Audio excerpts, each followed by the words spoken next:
Political parties urge to avoid rhetorics along ethnic and religious lines and focus on socio-economic concepts as key election dates draw closer. INEC assures European Union Election Observer Mission that Nigeria has rejigged its processes in line with global best practices. And on the conversation around 2027, we continue our discussion with APC stalwart Farouk Adamu Aliyu. These and more on our lineup. I'm Fisa Ogunfuyi. This is Political Update. Welcome.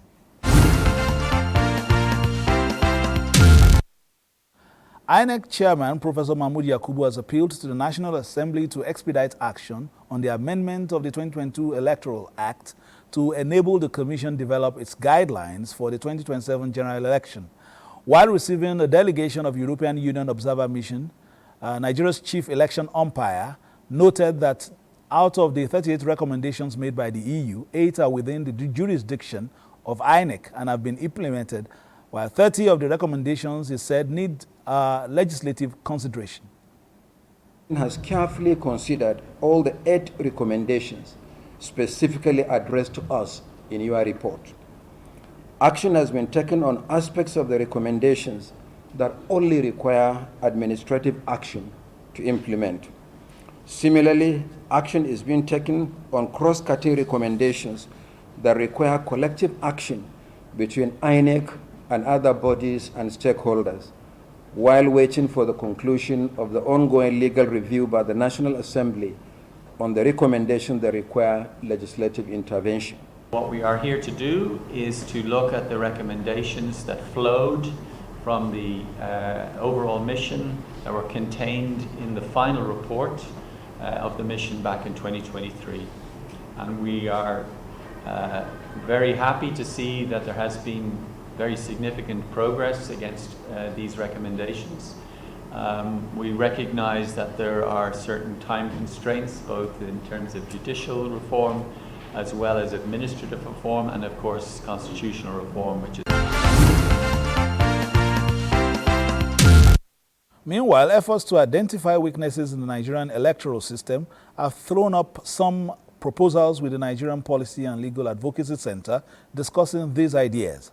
Similarly, Kimpact Development Initiative and the Youth Electoral Reform Project have convened a multi-stakeholder coordination forum on electoral reforms. Unveiling of a compendium of review reports of electoral reform panels and observers since 2010, it listed 27 areas of concern and the required legislations that are needed to significantly improve on Nigeria's electoral process.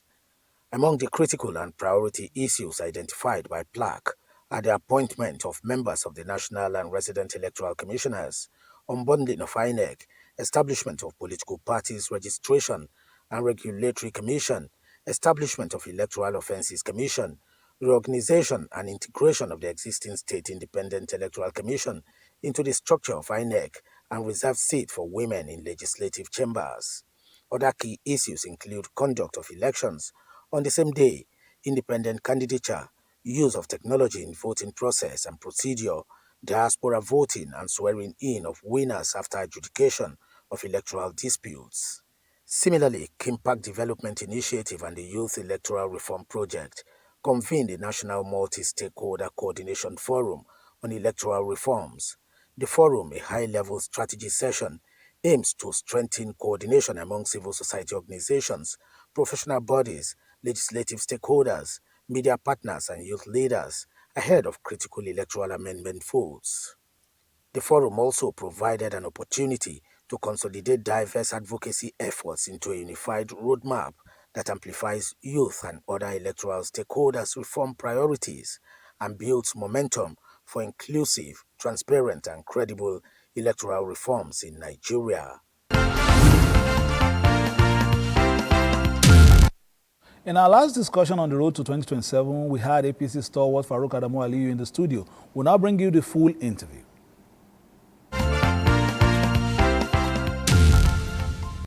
Whether by plan or by design, the political class seemed to have dragged the rest of the nation into the straight course for 2027 when we are barely just halfway into the current cycle of administration. We're hearing of coalitions, we're hearing of cross-carpeting, we're hearing of different intentions and plans of different political parties as far as the 2027 general elections is concerned. Is this precipitous, or is it in the right direction? And are the cross-party interactions geared towards nation building, and is our democracy improving? Are we improving as a country in terms of our democratic practices?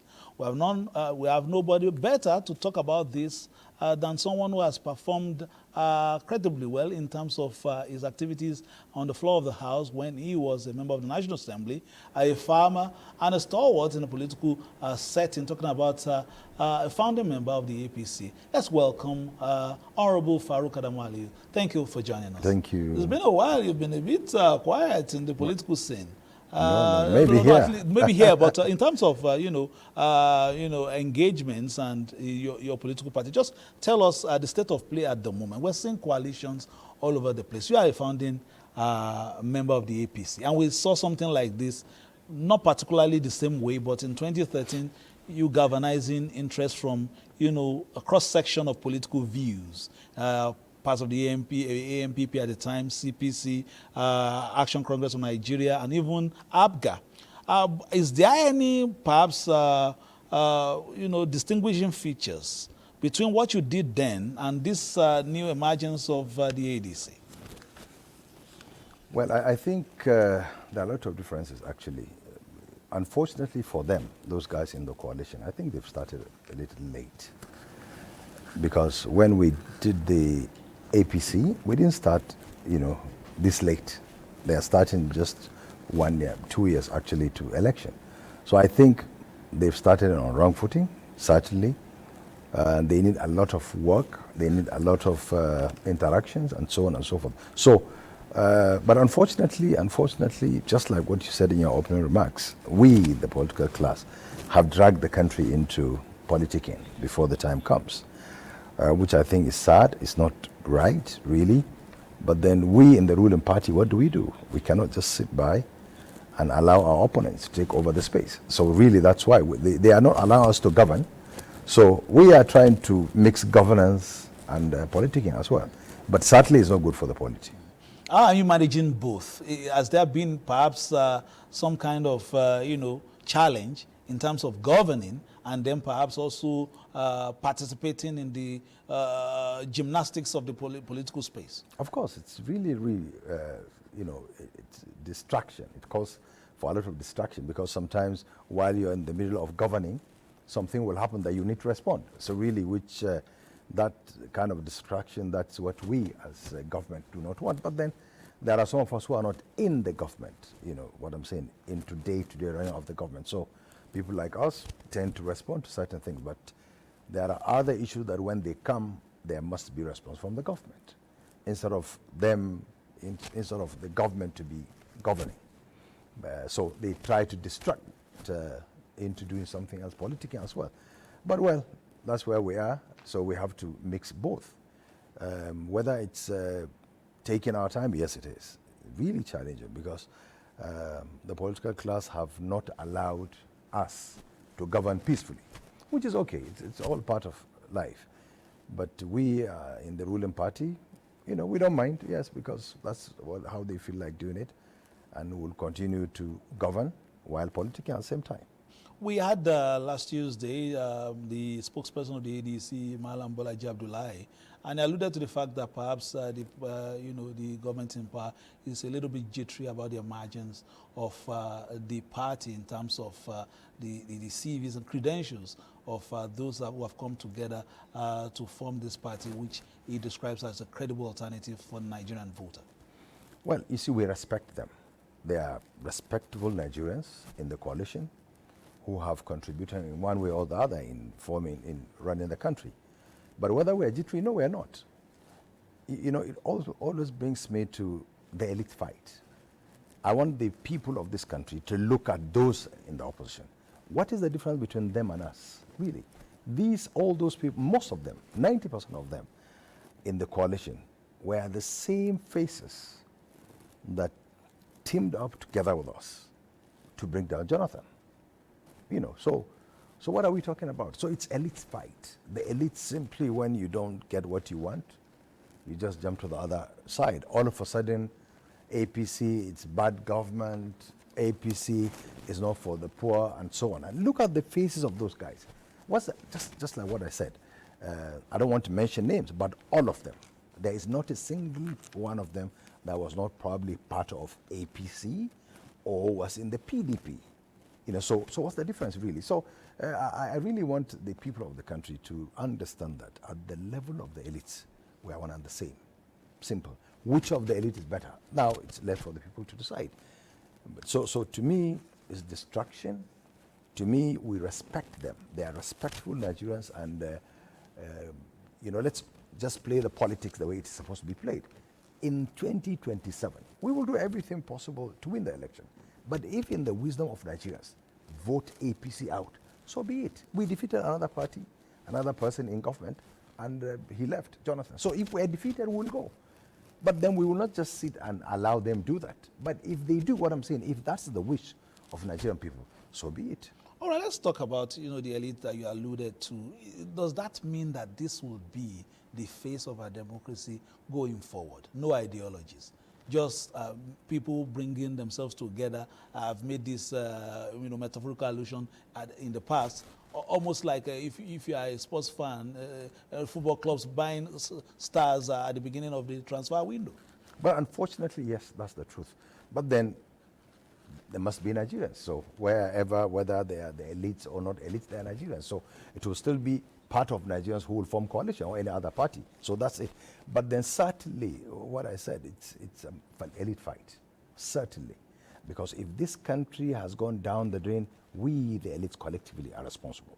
So no elite will just move by the side and say, look, that group of elites, it's doing something bad. So if we are bad, all of us are bad. Now, how do we salvage this country?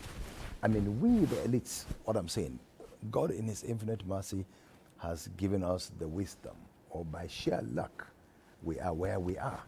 So instead of us to sit and make sure this country works, it's a matter of backbiting and so on. If you are not part of the government, you try to bring the government down. So that is really the saddest part of this elite fight. All right, let's look at the issue of governance and some of the things they have discussed. Is it perhaps when you introspect as a party, have you done enough, for instance, as it were today, with the promises you came up with while you were ousting the PDP in 2015? Have you as a party, the APC, in the course of these 10 years, been able to convince Nigeria that those proposals you put on the table in 2014, crossing into 2015, are still on the table, or is APC the new old PDP? No. Really, we had challenges, really.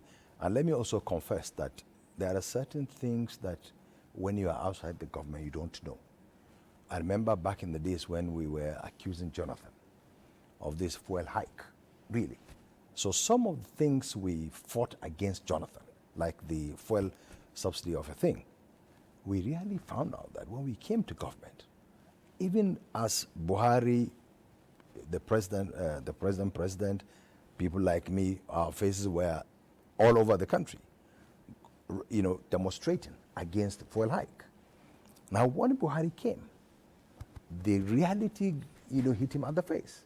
That look, we cannot continue the way we were.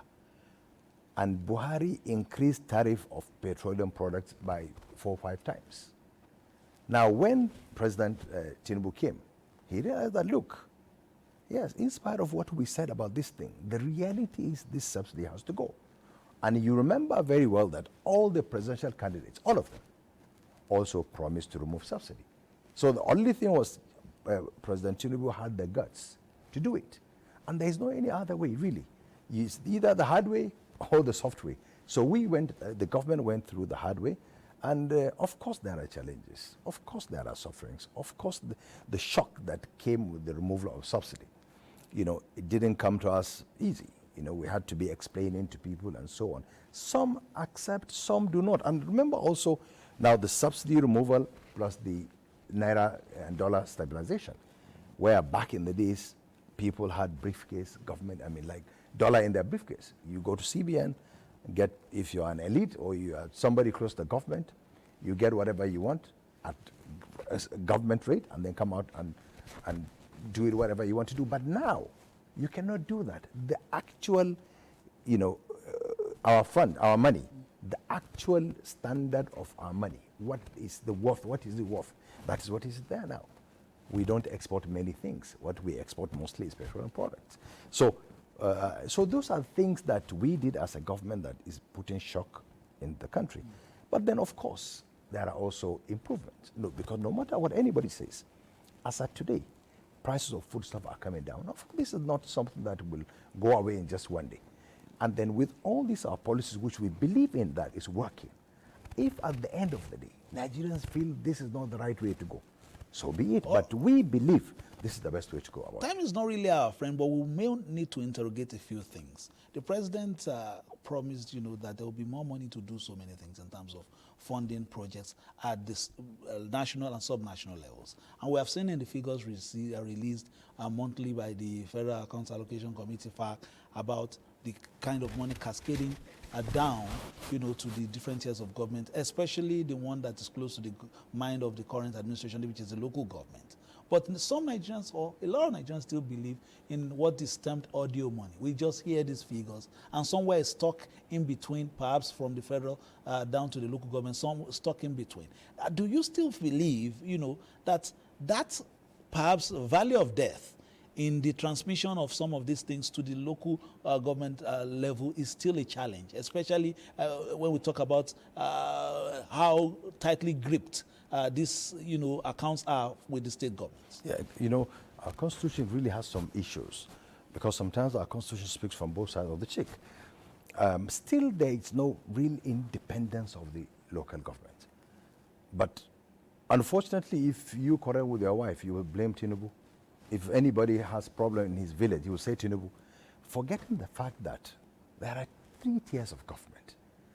The Tinubu administration cascades these funds down, and each state is making more money. So instead of the state governors, really, some of these issues has to be at the doorstep of the state governments. When you talk about like hospitals, primary schools, secondary schools, and so on, you find out that some of the state governments end up building government houses.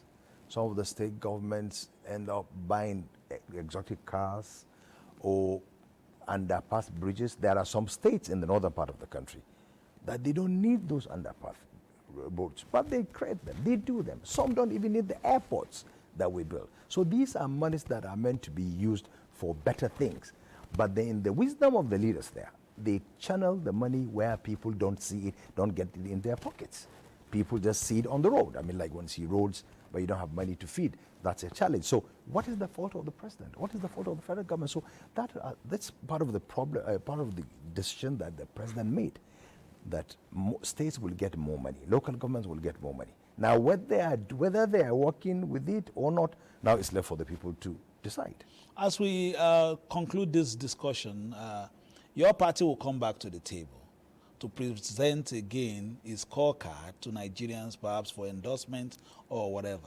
At this time, are you confident, with all the new entrants, with all the talk in the political space, that you are still the most viable in the country? Of course, we're used to all these rhetorics and so on. As far as we are concerned, they're making noise. But we respect them.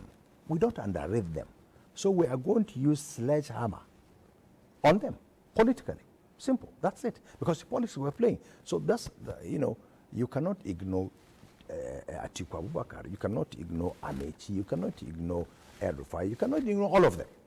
Yes. But then we have a government to run. We also have an election to win. So we will do everything possible to defeat them at the polls. And if, as I said earlier, if in the wisdom of Nigerians, say that, look, APC no more, so be it. It's our country. This country does not belong to APC. It does not belong. It belongs to all of us. So we are practicing democracy, and we will continue as much as possible. Let us not fight. Let us not divide this country. Let us not bring bloodshed. Let us speak on the table, around the table, issues. Don't insult the president. Don't insult the opposition members. Let us be civil in what we're doing, so that let the people decide. And this government is trying as much as possible to revolutionize the election process, so that it will be so transparent that nobody, whether APC wins or not, If we win, they will see that we have won the election. If we have lost, we will see that we have lost the election. The president is determined to make sure the electoral processes are brought about in the right way. What about you personally? Are you going to still participate in terms of active participation in politics at this time? Perhaps throwing your hat in the ring? I am the in some. party leader in my state, in Jigawa State. So my governor is in the first term.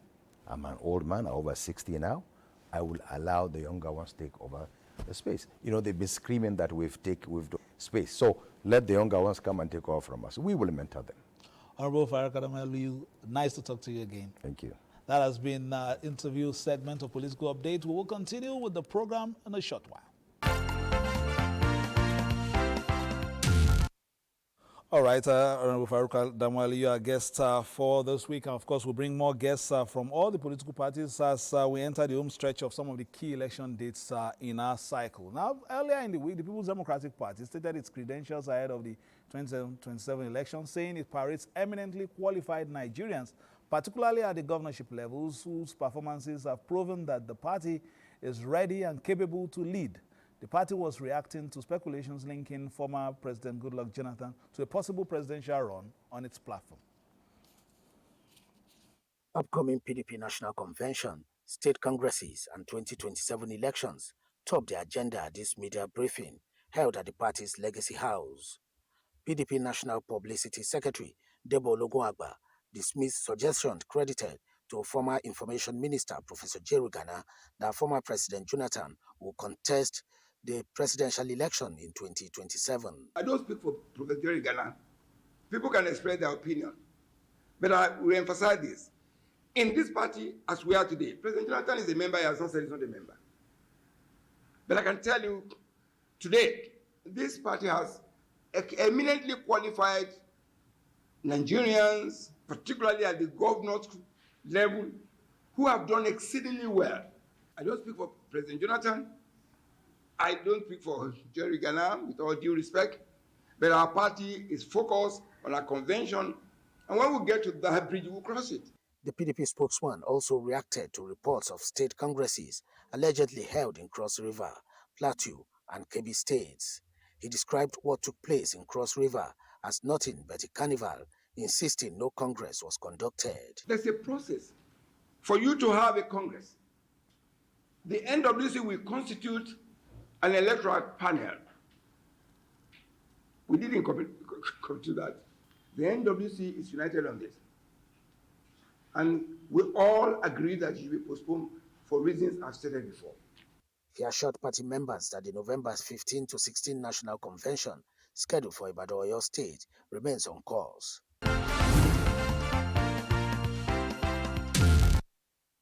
And just before we close, the Ashwaju Again 2027 group led by Ambassador Musa Mohamed Soken has pledged to launch a full-scale engagement session with grassroots and demonstrate the message of renewed hope agenda reforms in the critical sectors of the Nigerian economy.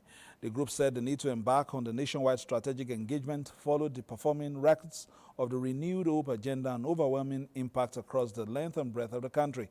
The group commended the president for the establishment of NEL Sokoto Badagry Highway, Lagos Calabar Coastal Highway projects, and other social net and empowerment programs, tax reforms, and other feats recorded within 2 years of the current administration. And with that, we've come to the end of Political Update for this week. We'll be back again next Tuesday for a bumper package. Between now and then, do play your politics for the greater good and keep it locked on Nigeria's Television Authority, Africa's largest and finest, for news, reviews, previews, and interviews. Bye-bye now.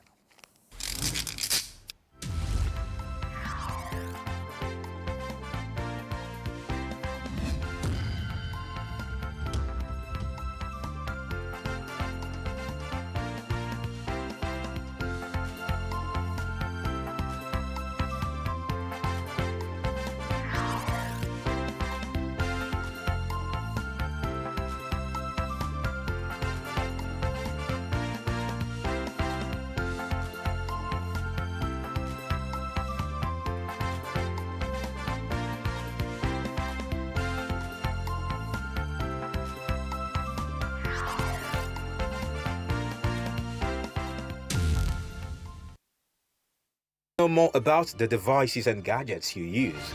Tech Mode will bridge that gap